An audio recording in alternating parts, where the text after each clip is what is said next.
will be a help to the church and the work of God, and it'll be a help to me, I'm sure. Because if the message don't hit the speaker, it's probably the wrong message. Hallelujah.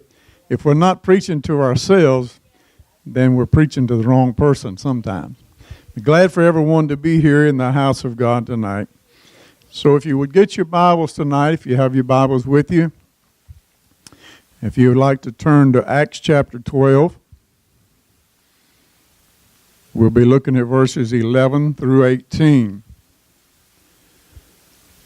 Thank you again for making your way to the house of God on a Wednesday night to be blessed of the Lord. We didn't just come here just because there's nowhere else to go. We came here for a purpose. We came here for a reason. We came here expecting, I hope.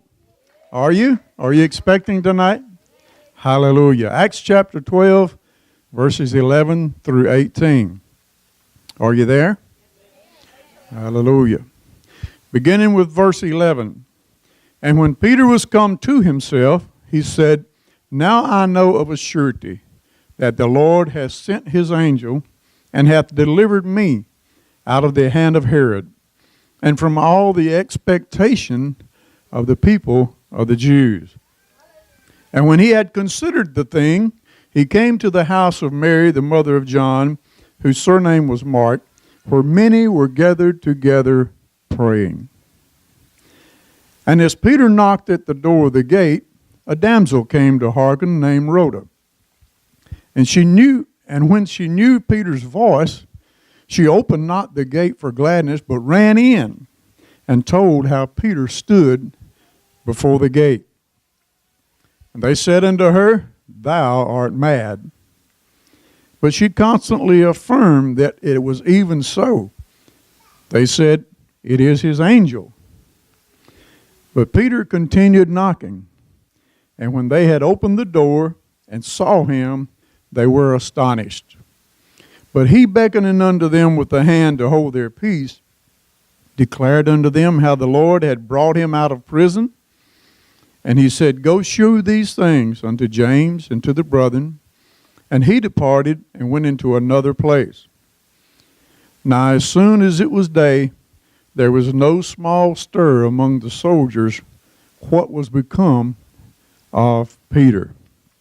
Hallelujah. Some good word of God. Let's go to the Lord in a word of prayer before we go any further in the service tonight. Lord Jesus, we're so thankful that you've brought us to this time, this place, and this purpose, Lord. Thankful for your word. Thankful for what we can read because you laid it on man's heart many years ago to put forth these words and prepare them for our use, for our understanding, for our direction, Lord, for our instruction. And we're glad tonight that we can find in your word where you've done great and mighty things. And we know that you're still the God of our day and time, and you're still doing those great and mighty works in our lives today and in your church today, Lord. God, we pray that you look down, anoint our hearts and our minds, anoint me to speak the words that you lay on my heart, anoint us all to receive, God, through your perfect will. And we give you the praise for it all in Jesus' wonderful name. Amen and amen. Hallelujah. Give the Lord a hand clap of praise, and you may be seated. Hallelujah. Well, how many believe in miracles? Put your hand way up high if you believe in miracles tonight. Hallelujah. Okay. Do this for me now that I know you believe. Some of you may have to holler a little bit loud, but look over to your neighbor. And in a good old southern drawl, say, I are one.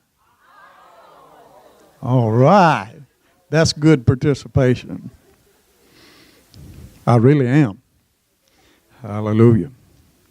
I would like to bring you a message tonight entitled, The Sound of a Miracle Happening. Can you say it with me tonight? The sound of a miracle happening. Anybody need a miracle? Any kind of miracle? I'm pretty sure we all need something. Something special from God. Most of us do. Well, like anyone else that might get up here behind this sacred desk, I would like for you to pay attention tonight to what's being said. But I would also like you to start thinking in your mind about your miracle and what it's going to sound like when it gets here. Hallelujah. Will it be that knock on your door like Peter? Will it be a phone call? Someone calling? Or will it be your children shouting around these altars, speaking in tongues as they receive the Holy Ghost that you've been praying for years? Hallelujah.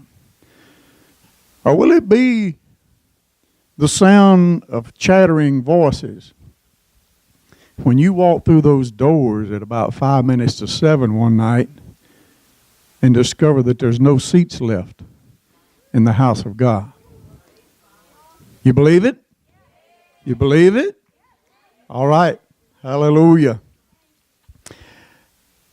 It's not if it's going to happen, it's when it happens. Hallelujah.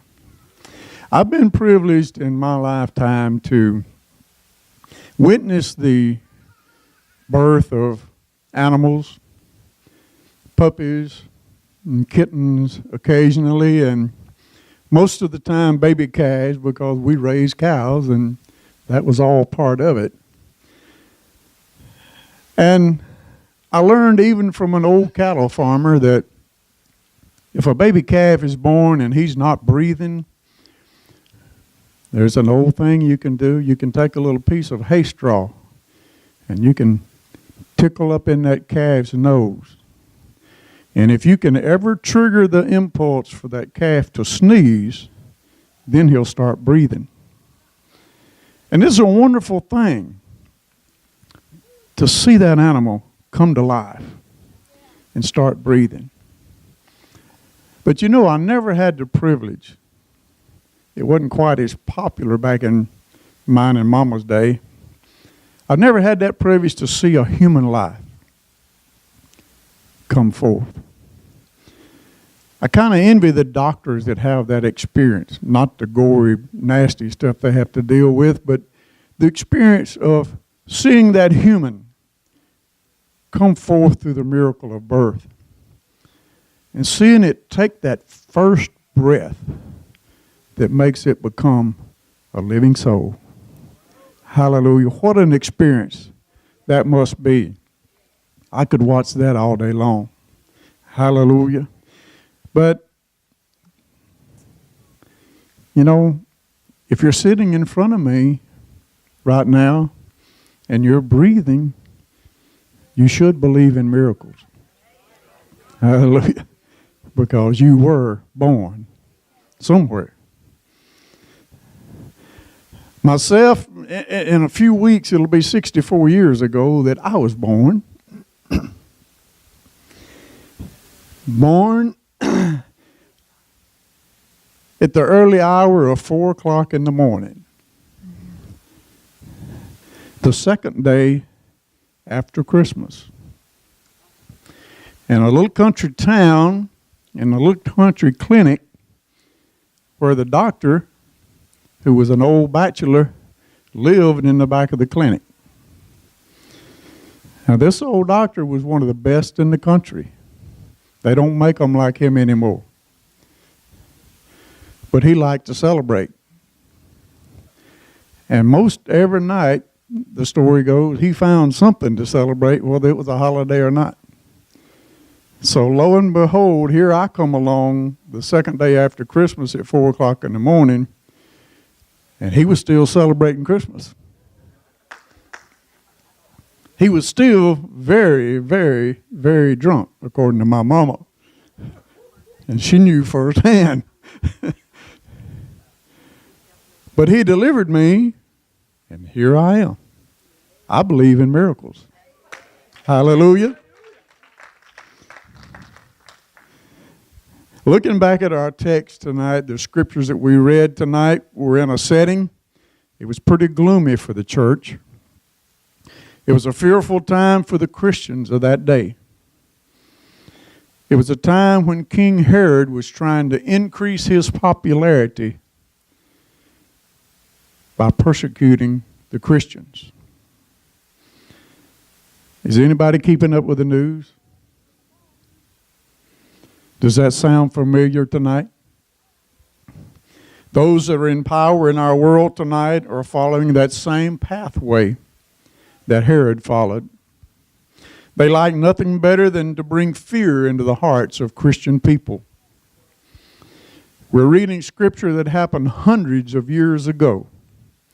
But if you let your mind fast forward to today, the conditions in our current world, there's a lot of similarities going on today that what was going on back in Peter's day and time.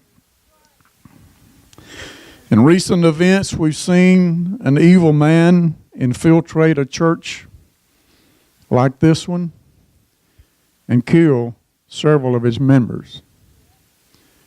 We saw an evil man infiltrate a school and enter a school and murder people who would not deny their Christianity, while only wounding those that did deny God.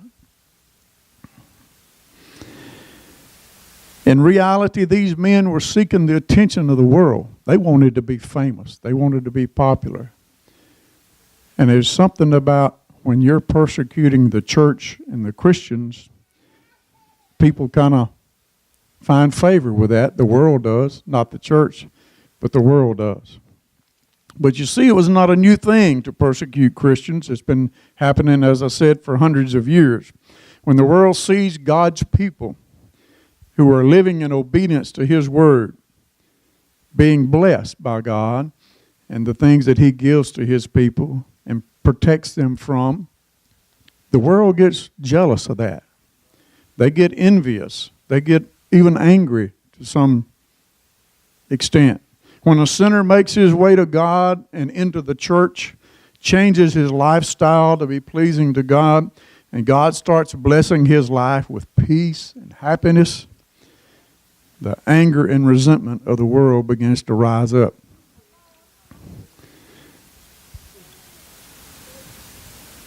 The anger and the resentment that they have for God's church drives them to seek ways to persecute the ones that are being blessed. And let me add this. It might even be your own family that has those feelings. Why do I say that? Let's look back at the first family in the Bible. Abel obeyed God by bringing a lamb worthy to be a sacrifice. God accepted Abel's sacrifice because it followed his instructions. In Genesis 4:4, it mentions that the Lord had respect unto Abel and to his offering.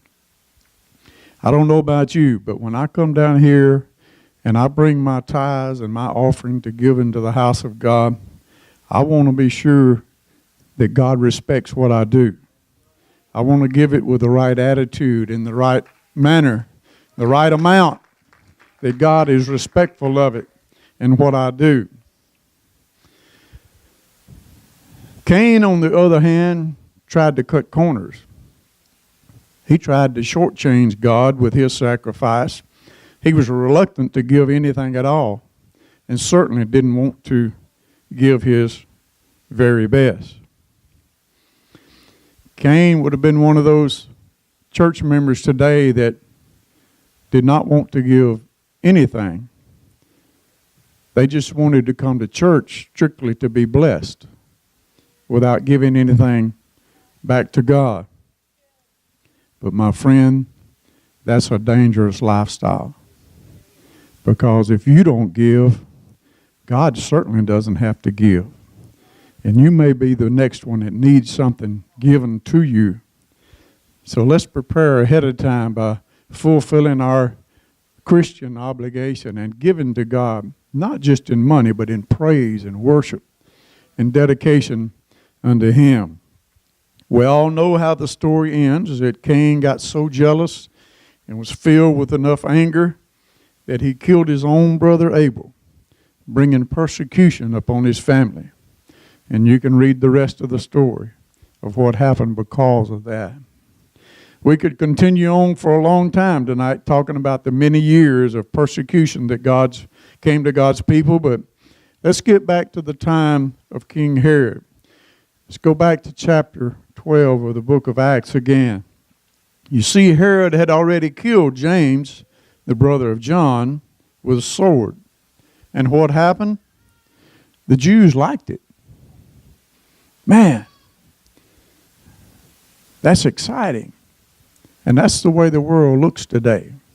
Newspapers don't sell good news. What few newspapers it is left, they sell papers because of the horror stories and the troublesome things that they can put into print. Herod saw that it pleased the Jews that he had killed a Christian. So being the good political leader that he was, he wanted to please the people even more. The scripture says he proceeded further to take Peter also. But this time Herod wanted even a bigger show. He wanted to impress the people even more. So he decided that he would save Peter for a few days and keep him until the after Easter celebration that was being planned, because they were in the time of the days of the unleavened bread. You see, the world has such a desire to put on a show, especially when it comes to persecuting Christians, that sometimes they mess up preparing for the show in the special occasion, in the fact that they give the church time to pray, and making their plans to make everything public and everything out there in front of the world for all to see what they're doing to the Christians. They take just enough time to give the church time to pray. And Acts 12:5 says, Peter therefore was kept in prison, but prayer was made without ceasing of the church unto God for him. Now, I'm not a Bible scholar, not a theologian, never made it to Bible college, but if what I can figure out, the days of unleavened bread was about 7 days. So while Herod was confident in his army of guards that Peter was well secured in prison, the church had time to pray. How long did they pray? Verse 6 says, and when Herod would have brought him forth. Remember, Herod was saving Peter for a special occasion. That means it was when? After Easter, or about 7 days later. Now, this might possibly bring up a question in somebody's mind about what it means when it says to pray without ceasing. We could go across this room tonight and everybody would have their own thought and definition of praying without ceasing. Verse 12 states that in this case, many were gathered together praying. So it's quite possible that this church that is mentioned here were actually in some form of constant prayer as a group for those 7 days. But also remember, they were in a time of severe persecution. It's also highly possible that they were gathered together for their own safety, trying to stay out of the way of Herod and his army of soldiers. I don't think tonight that we can ignore the fact that as the church of today, we may be faced with those same circumstances in our lifetime. So prayer was made without ceasing. What does it mean? How do you do it? Let's look at 1 Thessalonians chapter 5, beginning with verse 16 and reading 17 and 18. Verse 16 simply says, rejoice evermore. Verse 17 simply says, pray without ceasing. Even while you're waiting on your miracle, pray without ceasing. Verse 18 says, in everything give thanks, for this is the will of God in Christ Jesus concerning you. Verse 17, it says, pray without ceasing does not make it clear how to pray without ceasing. So what is the answer? I think the answer lies in what it does not say. The fact that it does not give specific instructions of how to pray without ceasing. Now remember, God in many cases gives very specific instructions that have to be followed to the letter. In the plan of salvation in Acts 2:38, it's very plain, very specific of how to be saved. It doesn't leave anything up to your interpretation or for you to work out your own method. There's only one way. But praying without ceasing seems to be a little more flexible as to how its application is made and where and when we do it. Verse 18 of 1 Thessalonians chapter 5, however, gets back to being kind of specific again in the fact that it says, in everything give thanks, for this is the will of God in Christ Jesus concerning you. Philippians 4 and 6 reinforces those instructions when it says, like I read a while ago, be careful of nothing. In other words, don't be bashful. Be careful of nothing, but in everything by prayer and supplication with thanksgiving, let your requests be made known unto God. Here again, no specific instructions on how to pray except that it be done in supplication and with thanksgiving.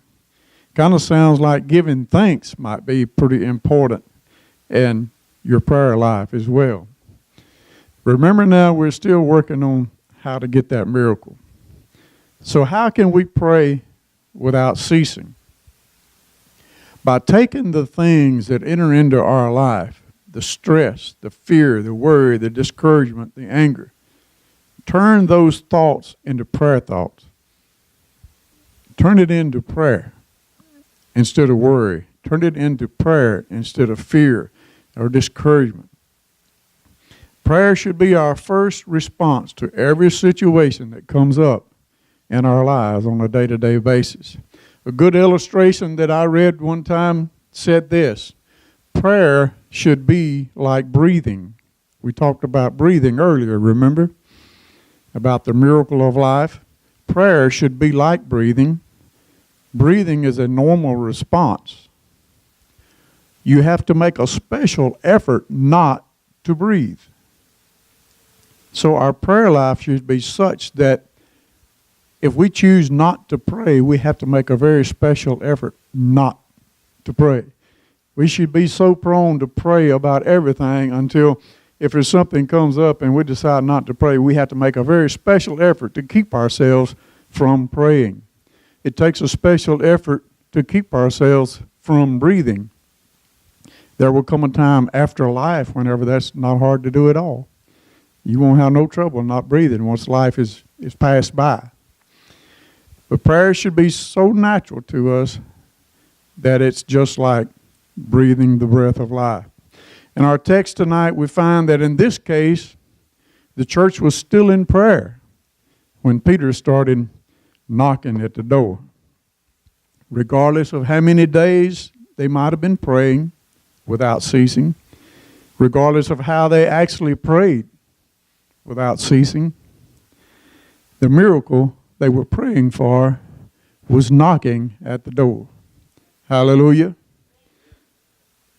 I may have mentioned this before, and maybe I'm the only one that has this problem, but those of you that have dedicated yourself to prayer for someone else's needs especially, have you ever kind of got frustrated at how it all turned out in the end? I have. I'm guilty of that. When the need first arises, people will contact you for prayer. And you better answer your phone on the first ring because this is urgent, especially to them. Right? And they give you their need that is so urgent to them. you dedicate yourself in prayer for their need, sometimes also even fasting for their need. And time rocks on. You don't hear from them for several days, and so you call them up to reassure them and let them know that, hey, I'm still praying, I'm still fasting for God to answer your prayer, and only to have them say, oh, don't worry about that. God answered that prayer 2 or 3 days ago. It's usually my own kids. But when that happens to me, I get very quiet on the other end of the phone for a period of time. And then I get around to saying, okay, thanks for letting me know. You know, call me the next time you need something. Enjoy your miracle. I needed the prayer and fasting anyway. But it wasn't quite that way with this church, I don't believe. I don't think Peter wasted any time whatsoever when he walked out of that prison. He headed for where the church was gathered at. Now, it may have took him a little while back in those days to walk, run, or however he got there. But he didn't lollygag around. He made straight for where he knew the people of his church were assembled together, petitioning God for his release.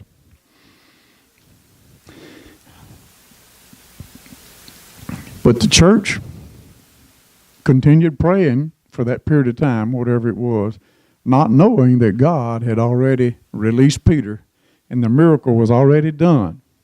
But they had to wait for that knock on the door to know that it happened. Hallelujah. But when the miracle started knocking at the door, there was no doubt. They may have doubted when the little damsel Rhoda came running in and said, Peter's at the door. And they might have even said, oh no, it's just his angel. But Peter, the miracle, he kept on knocking. He kept on knocking until somebody had enough faith to open the door and receive the miracle. Could it have been Herod's soldiers that were knocking on that door? Yeah. It could have been them coming to take their life. They didn't know, except that Rhoda recognized Peter's voice on the other side, and she knew that it was the answer that they had asked God for. I would venture to guess that there may be some tonight that would say, in their thoughts at least, that I've just brought you another Bible story, fairy tale about a miracle happening way back when.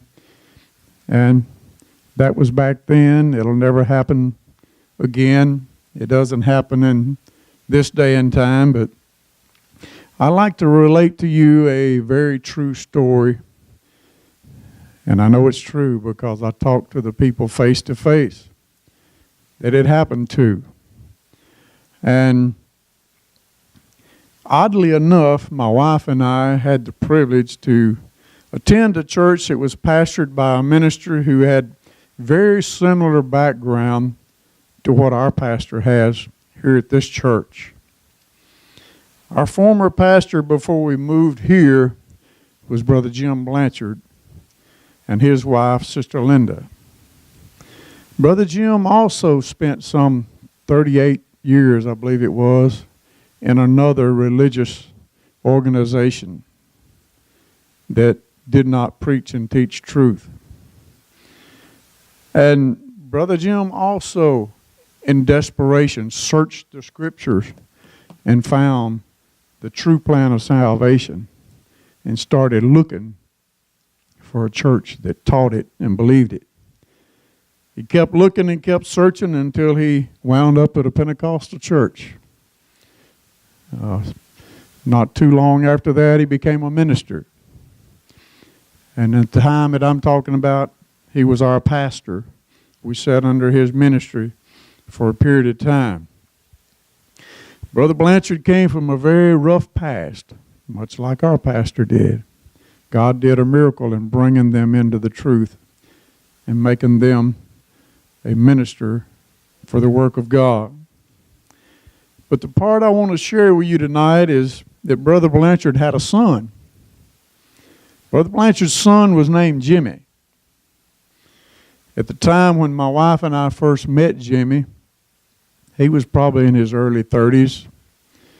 He was a big, strong, handsome, dark-complected man, jet black hair, muscular, but he had a very, very gentle nature about him. But you see, Jimmy was not always that way. There was a time when Jimmy's life was very much different from what we witnessed. Due to the lifestyle that his parents had lived before they became Pentecost, Jimmy had gotten off to a very rough start as a young adult. Drugs and alcohol had taken their toll on him at an early age. He got in with the wrong crowd. He got involved in the wrong things. And the drugs and the alcohol affected his body to the point to where he developed a violent nature. His mind was affected to the point to where he could not control his emotions. He was dangerous to be around. So Jimmy wound up in prison. Brother Jim and Sister Lambert were living for God, and by this time, to the best of their ability, they began to pray for Jimmy. They had been told there was no hope, so they prayed, God, heal Jimmy's mind. Make him normal in his mind, in his thinking. And somehow, even though he's in prison, open a door where he can receive the Holy Ghost, even in prison, because there were people like our church that were going there and ministering in the prison. So they were praying that he be returned to a sound mind and that he be filled somehow, some way, with the Holy Ghost. If I remember right, it was on a Saturday morning, the way Brother Blanchard related to me and my wife. Him and Sister Linda were at home, and they were having their early Saturday morning prayer meeting, as usual. They were down praying in their living room. The telephone rung, the old landline phone. You had to get up and answer it. Brother Blanchard got up off of his knees, and he answered the telephone. He said, hello. The voice on the other end of the line said, Daddy? Brother Blanchard said, Jimmy, is that you? Yeah, Daddy, it's me. He said, what are you doing on the phone? You see, Jimmy didn't even have telephone privileges. So his mind was rolling that if this is Jimmy on the phone, something is very, very badly wrong. It's either a bad emergency or the crazy boy has done broke out of prison and running from the law. His mind was wheeling, thinking about what was going on. Jimmy said, I was calling you, Daddy. I need you to come get me. He said, come get you? Where are you at? I'm at the bus station. What are you doing at the bus station, Jimmy? He said, they come to my cell, and they opened my door, and they told me I was going home. He said they took me to the bus station and put me on the bus and said, here I am. I need a ride home. I think I don't know where the prison was, but I think they sent him to the bus station in Baton Rouge, which was not too terribly far, about 45 minutes to an hour from his home. He needed a ride home. Brother Blanchard said, don't you go nowhere. I'm coming to get you. I'll be right there. The paperwork had all come through the proper channels, and Jimmy was a free man. Jimmy got out of prison. He got the Holy Ghost.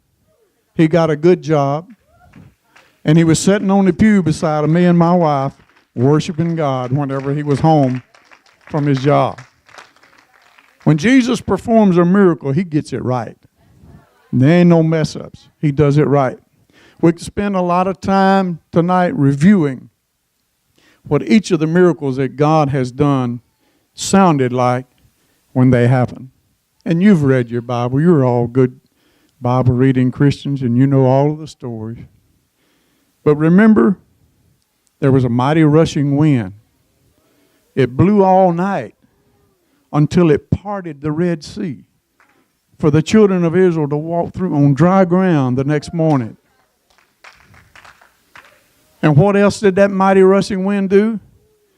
It entered into the upper room on the day of Pentecost, ushering in the power of the Holy Ghost, which we enjoy today in our heart and soul. There was a sound of 4 old lepers shuffling their ragged bodies toward the enemy camp because they didn't have any hope anyway. We might as well go see if we can get some food from the enemy. But God made the sound of those 4 old ragged lepers sound like a great and mighty army, to the point that the Syrians were so scared they jumped up and left without their horses. They left everything. You don't think God can scare your enemy? Go back and read this story again. When the devil's making everything look like a big bad booger bear to you, he can be scared. Read the story. Just takes a little sound. Hallelujah. It might be the sound of a herd of hogs running down the hillside, trying to get away from Jesus. The demons wanting to flee and set a man free that had been bound. Hallelujah. Might even be the sound of a donkey talking to a man, like the one did that stopped Balaam whenever he was on his way to try to get a curse put on the children of Israel.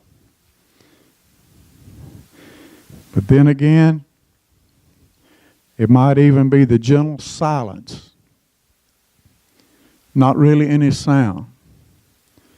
Like when the woman with the issue of blood reached up and gently touched the hem of Jesus' garment and was immediately made whole. Yes, no doubt she was in the middle of a crowd of noisy people. They were making all kind of noises, hollering, hooping, hollering, because it was a big thing that was going on. But crawling through that noisy crowd, she didn't need any attention. She didn't need any fanfare. She just needed to touch Jesus. And when she laid her hand on the hem of that garment, the virtue flowed, just like it flows through the church today when we pray for those in need. Hallelujah. Yes, it was no doubt a busy place, but she got her special touch from God. Hallelujah. You can stand if you'd like to. How about it tonight? Are you praying for a miracle? Most of us are. We don't tell all of our troubles and cares to everybody we meet. A lot of times we're guilty of bottling them up inside to ourselves. But Jesus knows. Are you looking for a miracle? Are you listening for a miracle? Or is your miracle already knocking at the door and you just hadn't recognized it yet? Is it that close to happening that it's already knocking at the door and we just haven't realized that it's right there in front of us? Keep praying, keep believing, but keep your ear tuned to hear your miracle when it comes. Hallelujah. If you'd like to tonight, you can step out and come. If you need salvation, then by all means, come and pray and experience that miraculous power of the Holy Ghost that can usher into your life like a rushing mighty wind. But if not, then you come worshiping and praising and thanking God for the promises He's already given, that He will answer He will supply. He will come, just like he came for the church that prayed for Peter. He'll respond to us the same way. Come and give the Lord thanks for everything he's done and all he's going to do. But don't forget to expect your miracle. Worship the Lord tonight.